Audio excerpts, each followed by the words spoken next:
keeping busy in real life. Oh, hold on a moment. So, guys, we're going to start a interview. So, if you want to be a little on the quiet side, please. Yeah, Ken. Yeah. All right. Sorry about that. Okay. So, thank you so much, Candy and DJ Ear, for helping me out with this iWAIT event.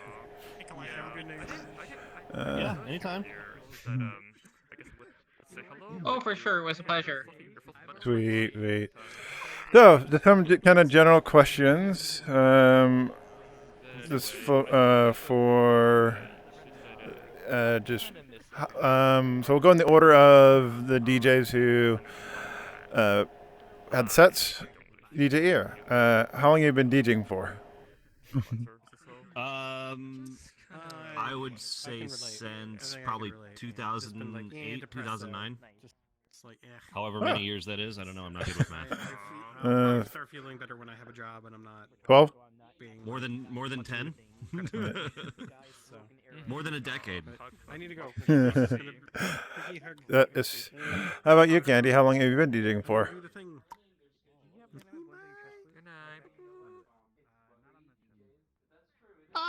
4 or 5 years, something like that. Nice. It definitely shows for both of you. You know, you got some really good skills, good transitions, very good energy and flow for your songs. What got you into DJing? DJ Air?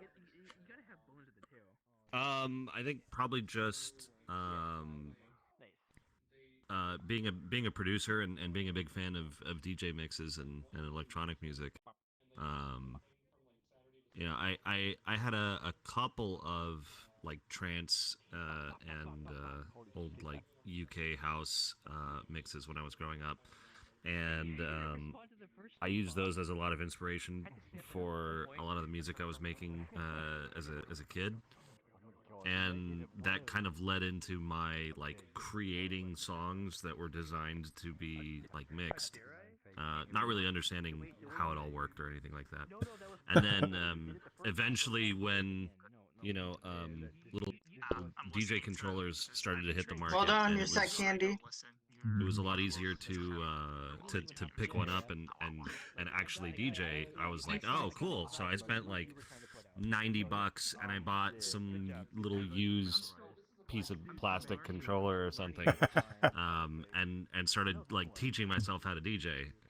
And I think like 2 or 3 years after that of just practicing and skipping classes I should not have done to DJ in the courtyard at school and shit like that. Eventually, I managed to what did I do? I was playing sets a lot at the Prancing Skill Tear in Southern California. Little monthly furry event, and I was just doing it so often. I ended up getting approached to DJ at Califer, and from then it's been nothing but history. All right. What got you into DJing, Candy? Oh. Huh. Well, growing up in my teens, I was a Yeah, go ahead. I'm going to huge see if I can fix this Candy room. kid. So What the fucking Gen Z likes to fucking meme so much about. Yeah, I know exactly what you're talking about. I'm really tired. I went to raves a lot. And that's really what got me started, I guess, was going to raves. That started getting me interested in it. I used to watch a lot of DJ Cost and DJ Ravine back in the day. Yeah, it's because the stream does not And the world lighting is bound to the stream. It's weird. Whoa, no, wait, hold on. I showed an avatar and it got dark. It was that good. And so eventually, when I had the money for it, I got a DJ 400 and started teaching myself how to DJ. Yeah. Yeah, I don't know what you... Kandiwolf, did you also learn how to DJ by watching Kotz's like DJ tutorial on YouTube. Or no, was it Ravine? I forget who. I haven't watched both of them in so long, but I remember one of them did a DJ tutorial on Virtual DJ years ago, and that was my like introduction. Yes. I love those guys. Yeah, as far as when I started off, I started off with Record Box, the free version that came along with my DJ 400. That was DJ Ravine did the DJ tutorial with Virtual DJ, and that's one of the things I watched. So what genres did you start DJing when you first started DJing? DJ Air? I have been a long time happy hardcore DJ.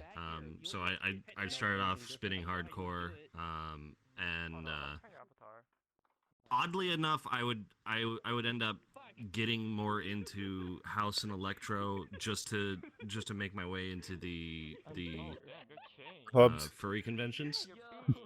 No, I wish I could play in the clubs. No, I've almost exclusively I DJ at like furry conventions, almost exclusively.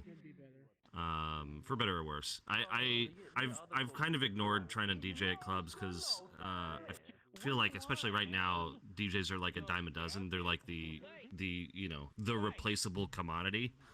Unless you're some like AAA guy that can demand things, they'll find someone to fill your spot. So I focus more on just the fur cons and stuff like that. And I started off playing happy hardcore. I would say, I don't know, probably up through 2016 maybe, and then I started experimenting more with electro and hard dance and stuff like that, which I'd always been into, but I never really DJ'd a whole lot, at least live. And then I kind of just went from there. So like at this point, I would say technically I am a multi-genre DJ in the sense that I enjoy playing a lot of different EDM, with a couple of exceptions. But as of now, I primarily spin bounce. But yeah, I started off with happy hardcore because I love it. I fell out of hardcore a few years back, just because when house and electro were kind of exploding here in the States again for the second time since the 90s. There was a lot of that experimentation with making hardcore sound more like electro, and the transition that it was going through just kind of, I just couldn't vibe with the tunes anymore, and it sucked because like for me, I grew up with hardcore on that like late 2000s kind of sound, or excuse me, early 2000s kind of sound. So to me, hardcore was all about that like ravey carnival kind of atmosphere with super saws and hi-hats and claps and all that kind of stuff. And a lot of that kind of disappeared as house and electro started to influence more things. So the way that it sounds now is a lot different. Thankfully, I feel like we've gotten over that hump, and I'm starting to hear a lot more like what I would consider like ravey sounding stuff coming from the hardcore scene again. But at this point, I just don't keep up with it as much as I used to, which sucks. But yeah, that's what got me into bounce, because when I was hearing bounce at the time, I think it was a lot of hardcore DJs that were experimenting with like Scouse House and things like that, and so they were bringing a lot of that like carnival sounding wackiness and craziness to bounce, and I was just like, oh, like this is it, this is for me, like that's the sound that I'm looking for. It was really cool. That sounds sorry awesome. I talk a lot. No. I used to be on the radio, so like if you put a microphone in front of me, I'll just fill dead air for like 3 hours without stopping. You are perfectly fine. You're perfectly fine. Candy, how about yourself? Yeah. what genres have you played or started playing? I believe you did you play at the last one? Yeah, last iWAIT.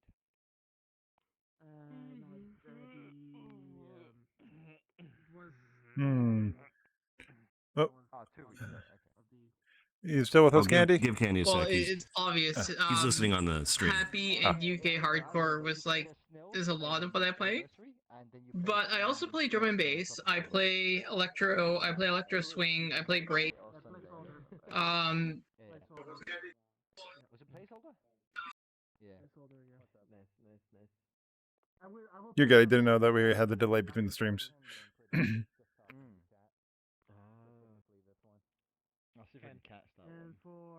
for iWAIT, I will play again. Yeah, and so I that's sort of what. Yeah, huge delay.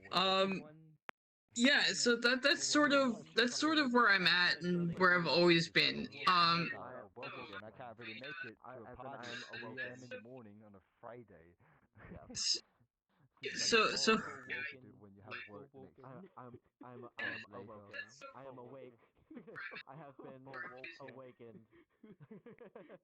yeah, and I don't go out of the genres very often. But it's because it's what I love, and I find it's what other people love as well. Definitely mostly happy hardcore for sure. That's just the inner candy kid me that never went away. Did you wake up? And actually, I agree with DJ Ear. I like that a lot of the sort of crazy carnival bouncy sound is coming back to hardcore as well, which makes me really happy. I was the same way. I grew up sort of with like the mid to late 2000s sort of happy hardcore. So so it's like a lot of squatty, a lot of like recon, Darren Styles, like that sort of sound, and that's what I liked. And I like that that's sort of coming back into hardcore now. I'm really liking the stuff that's coming out of like Al Storm and Dougal. Now they're sort of bringing that back into the genre, which is nice. Scar is also really good as well. So yeah, that's really where I'm at. Awesome, man. Both of you play your genres very, very well. You know, a lot of high energy, a lot of good flow of energy of tracks from like high to lows and back up again. What did you start off DJing when you first started DJing, DJ Ear? What genre? Or like what equipment? What DJ decks? Was it vinyl? Was it? I think I mentioned it earlier, but it was a little plastic DJ controller. It was called the Ion IQ. I mean, like, feel free to pull up a picture of it on Google if you want. I think it looked a lot like the Hercules, but more plastic and more like child friendly. Like Fisher Price's first DJ. Yeah. Yeah, it's the Fisher Price DJ controller. It's you can buy one right now for anywhere between $25 and $50. And I still have it, and it still works, and I used it to get me through 2 years at Califer and a couple sets at Frolic. I think I played at Further Confusion on it once, and 4 years on the radio. Oh, nice. So that's why I tell people, like, it's not the equipment you use, it's what you do with it. Yep. You know, I used a now $25 piece of plastic, and I threw down some great sets with it. Yep. And what do you use now?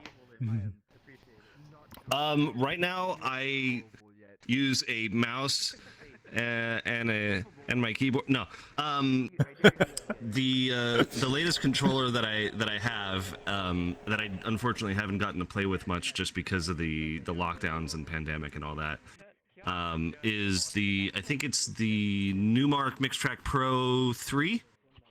Huh. Is that what I got? I mean, wait, let me look that up again. It's been so long. I bought it and then I haven't been able to touch it since I bought it. Yes, it's the Newmark Mixtrack Pro 3.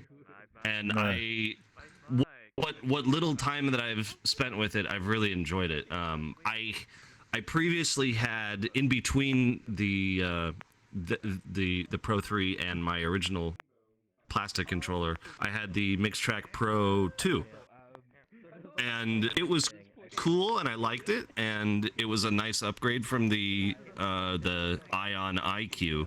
But as far as controllers go, it was still relatively cheap. I think when it first came out, it retailed for somewhere between like 100 and 150 bucks or something like that, which was a lot for me at a time. I was still like, not making lots of money. But it's this very lightweight, plastic, chunky kind of controller, and the Pro 3 is a lot smaller. It's a lot more slim, and it does everything I need. So I've enjoyed it. I will totally be honest. Like, I still have a lot of respect and admiration for the little tiny little like square shaped controllers as well. With just tiny little jog wheels and stuff. Because like, especially with with hardcore and UK bounce and a lot of the faster genres where I think you're doing more like fast mixing and like quick drops and things like that, where you're just like slamming from one song into another a lot of times. Like I find that I don't need all the little bells and whistles. Like, I don't need all the buttons and effects and loop points and all these other little things. Like, it's fun and you can do some cool stuff with it, but like, I just don't use it ever. And maybe that's me because I'm lazy and simple. So like, having just a dinky little controller with some jog wheels, a lot of times for me is just enough. I can get done what I need to get done. And if I was paying attention, Caddy, you started off with a DDJ 400. Actually, I started off with a Newmark Party Mix. Hell yeah! I had that for a couple of months, and then I decided that DJing was something I wanted to do, so I upgraded to the DJ 400. And it was great for a beginner controller. I really, really like that controller a lot, and I still use it sometimes for like, if I'm in a cramped space or whatever, it's really good for that. Yep. And I currently use a DJ 1000. And it is absolutely fantastic. The thing is built like a tank. It feels like club gear, and I love it.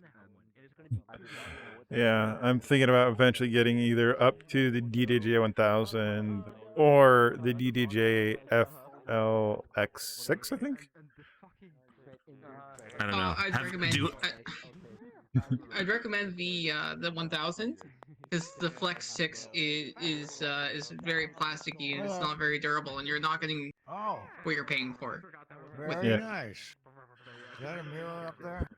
No, this is actually a live recording stream. So Whoops, didn't mean to interrupt. that's all right. That is all right. Yeah, so first question I always ask every DJ. Does DJ equipment make the DJ? Yes. Because I just Googled and I realized it's not the Mixtrack Pro 3 that I'm thinking of. It's the DDJ 400. That's what I bought recently. Oh, that's what I got. See, I've only used it like 3 times in the last 2 years. So like, I haven't had a chance to play with it much. I do really enjoy it though. It's super cool. Okay, getting back to what I was saying. Does DJ equipment make the DJ?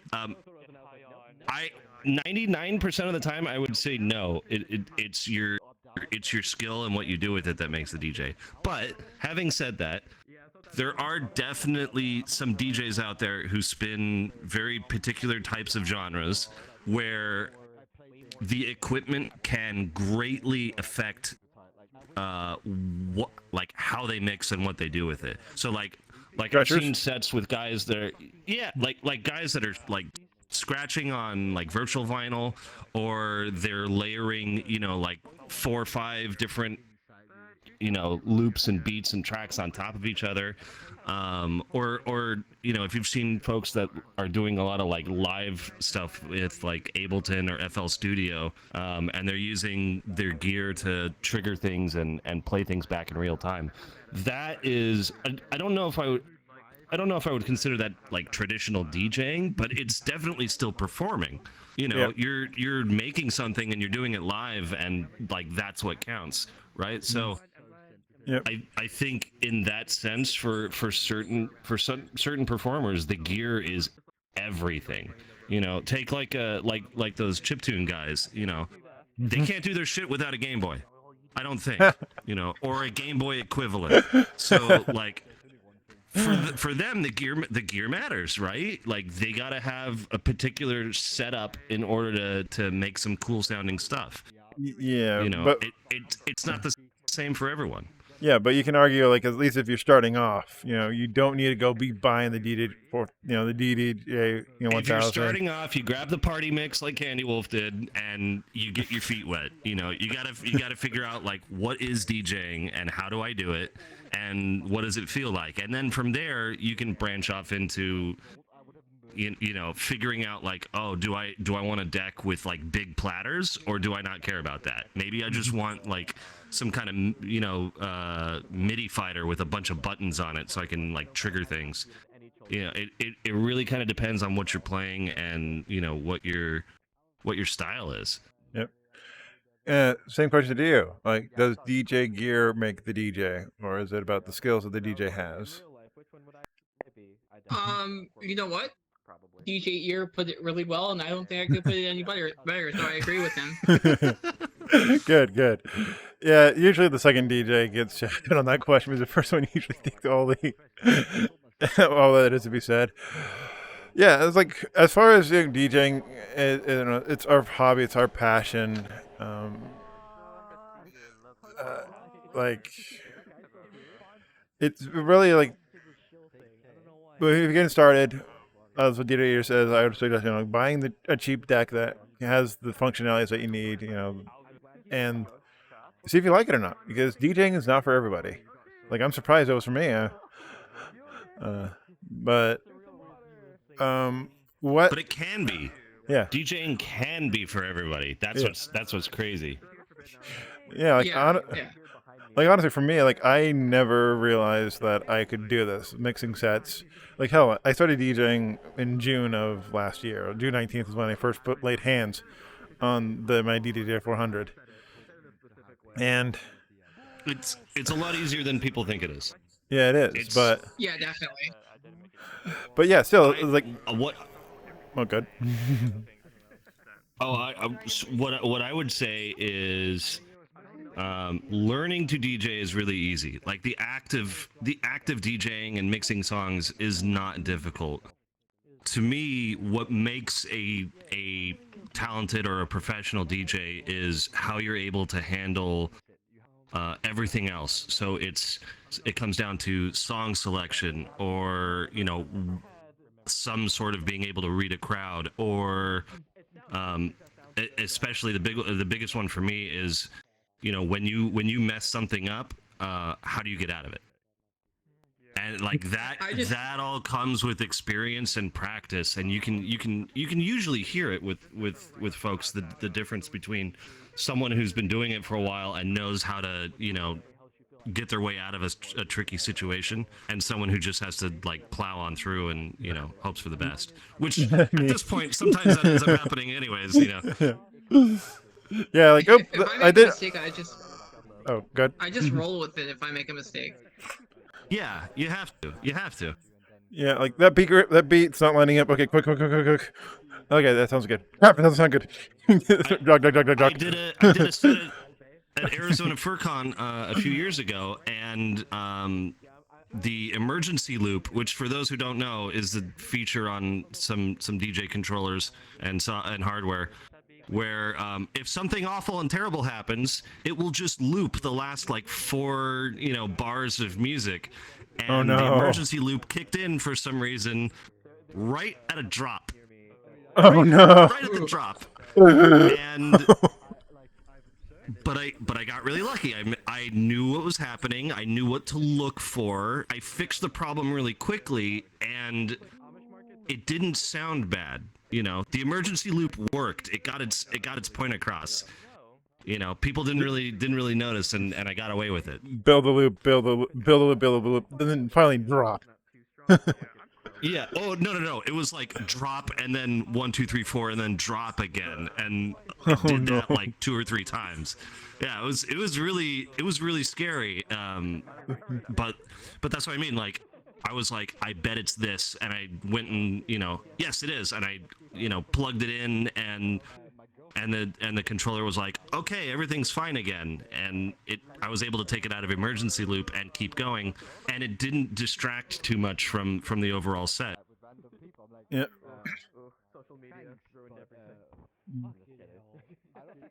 Sorry, my ADD brain kind of lost. What was the question that I asked?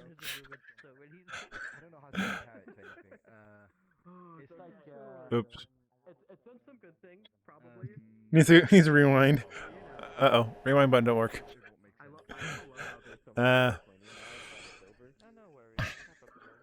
Okay, so let's just do a new question.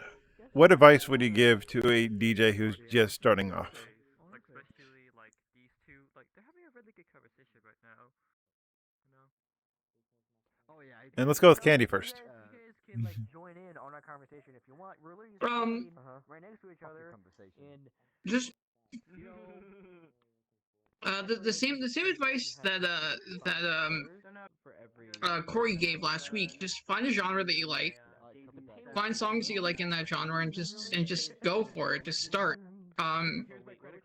DJ tutorials definitely help. Crossfader, and the digital DJ tips have some great tutorials on YouTube. Yeah, so just start watching tutorials, start learning, find music that you like, find music in that genre, and just go for it.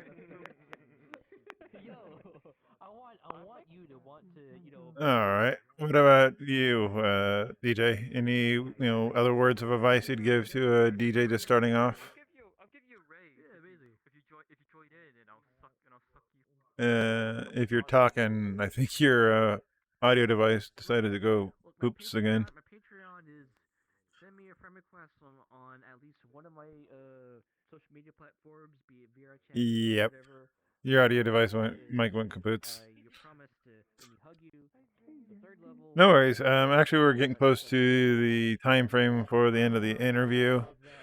While we wait for him to try to get his stuff set up, if you were to go back in time or send the message back in time when you were starting off DJing, like what would you send back to yourself? Like what to watch out for, what to improve?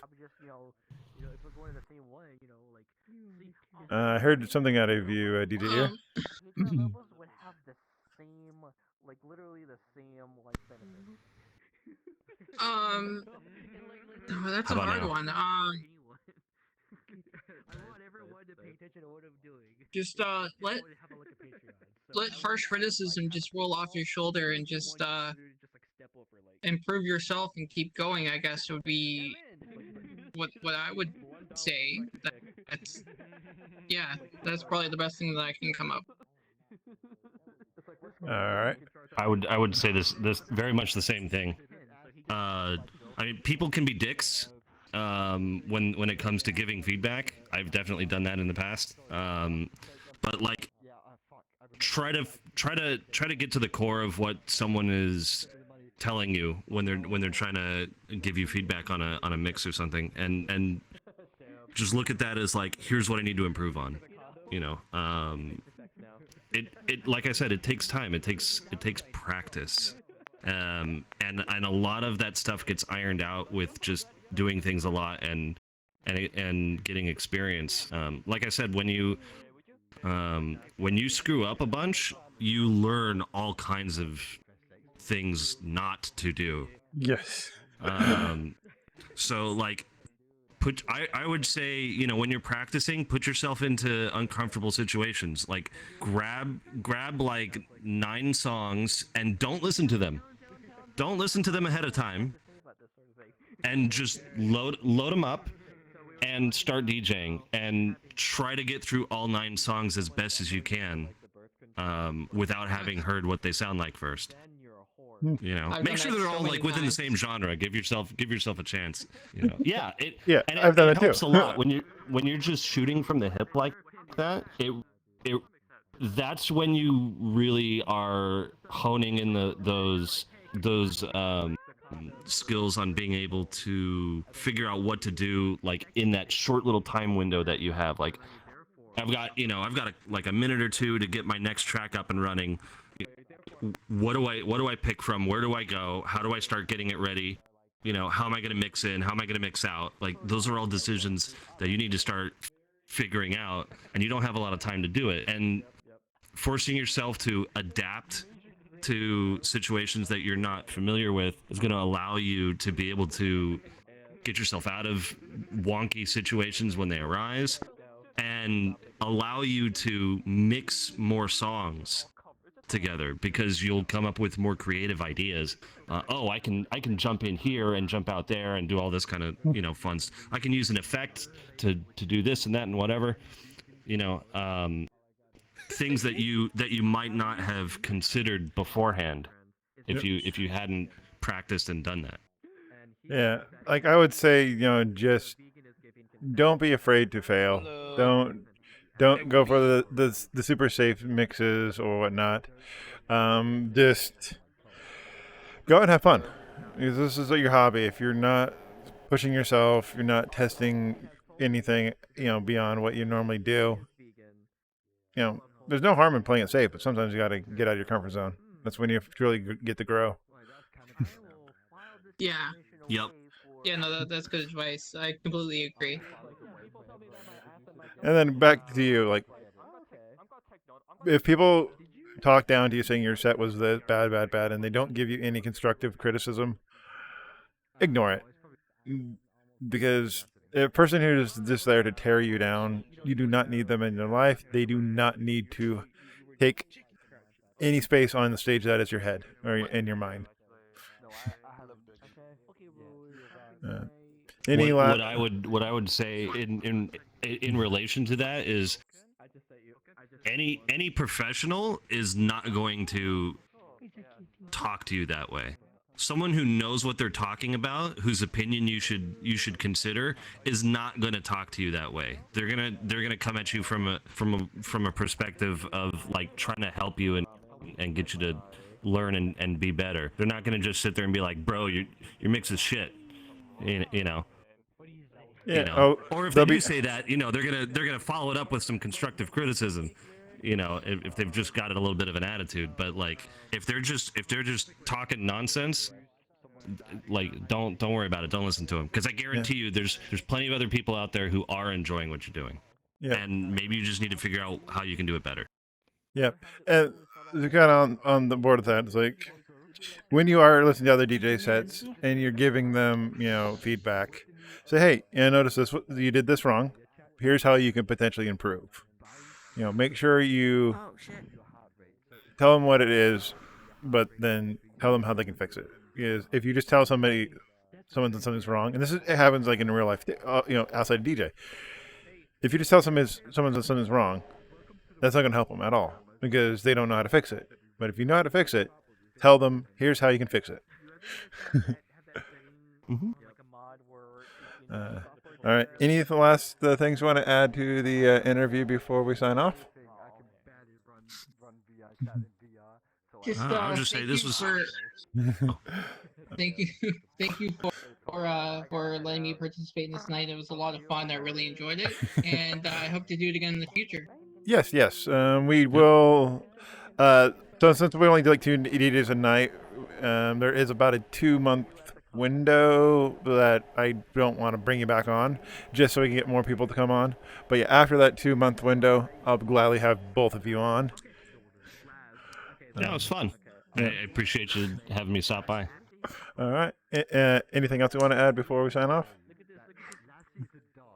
Maybe next time I'll bring my buddy and we'll do a back-to-back instead. That will be amazing. Yes. And then I could probably make so your buddy does hardcore as well, right? Hardcore drum and bass, the same genres as me. Wait. Then I can. Let me join him, and I'll bring a bunch of hardcore breaks. Yes, that would be I would awesome. love that. That would be so cool. It's too bad you live in California, though. I live all the way in Toronto. Oh man, it's okay. VR chat, we'll do it online. Yeah, exactly. We'll find a way. Yeah. Technology is amazing. And, like, that's one thing I really love about the era that we live in. Anybody can DJ. Anybody can find an audience. You know, like, this is like, for me, like, I didn't really think that, you know, that many people would be interested in an event that I held, you know, every week. But lo and behold, we have quite a few people out there in the audience. And they're even still here. I think they're more here if you're chatting with their friends, but still. When the music was playing, they were here. We had people who were wiggling. That's one of the things other DJs have told me that I appreciate. It's like, a lot of times for clubs and such, if you see the people in the clubs talking with their friends and whatnot, don't let it get to you, because as long as they're kind of wiggling and whatnot, they're enjoying the music. Very rarely will they come, unless it's a big event, to see just the DJ.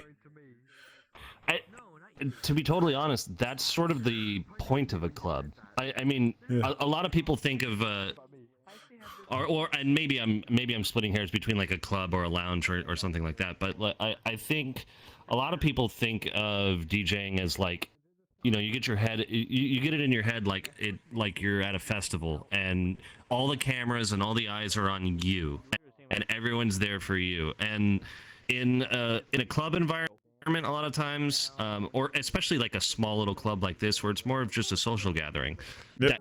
That's it's just not the case. Like, you're here to provide background music. You know, when I told you I used to play at the Prancing Skill Terror back in Southern California, and it, you know, it was just I'd just be out in the backyard, you know, playing music a lot of times for like nobody, just because I was having a good time, and that's the thing, is you're there to provide background music. People are there to hang out with their friends and catch up and have a good time, and you're just there to provide some noise in the background to you know, to keep the atmosphere lively. And it's true. That's what it is. You're their NPC music player. Yeah, even when like when I play at Frolic, I think of it the exact same way. Like, yes, there's a little bit of a, if you've seen Frolic, there's a little dance floor and there's a little, you know, crowd that can stand in front of the DJ, but there's also the entire rest of the bar. There's an outside area where people are hanging out. There's a you know, another bar back in that area as well. So it's a large environment where not everyone is seeing you, and people aren't necessarily there to listen to you as the DJ. They're there to hang out with their friends and drink and party and have a good time, and you're there to provide background music. Yep. to make that atmosphere work. Yeah, Howl is very much the same way. Where like you do get like a good crowd on the dance floor there, dancing. Because A, I live in Canada, and in the winter nobody wants to go outside. Makes sense. Yeah, and B, there isn't at the club we go to, there isn't really an outside area. It's just like the street and the club upstairs, right? Because it's upstairs on the second floor or third floor. So it's a different atmosphere. But Howl was very much inspired by Frolic, so it's like it's a very similar vibe, right? Where people are going to be over at the bar, chatting with their friends, or sitting at a table chatting with their friends. But you're there to provide background music. But as long as everybody's vibing, it's a good time. All right. All right. Well, thank you again, both of you, for coming to iWAIT. For next week, we have some awesome people from Vibe Night. We have Misho coming, and then we also have Loprov coming as well. So that is going to be another amazing night. Thank you so much, both of you, again, for showing up and just agreeing to do this. You know, small little idea of mine. Small little plug. I'm doing Vibe Night on Saturday as well. Perfect. Any plugs or any events that you want to add?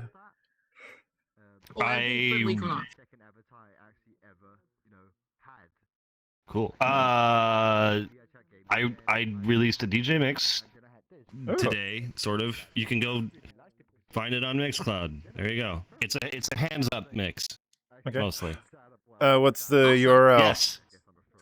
You just go to my website, djear.com, and all the links and things to social and stuff are all there. That makes it easy. And then, do you want to have any URLs or any socials that you want to plug? I just want to say I'm also doing Friendly Equinox as well. I'm DJing on the Sunday night.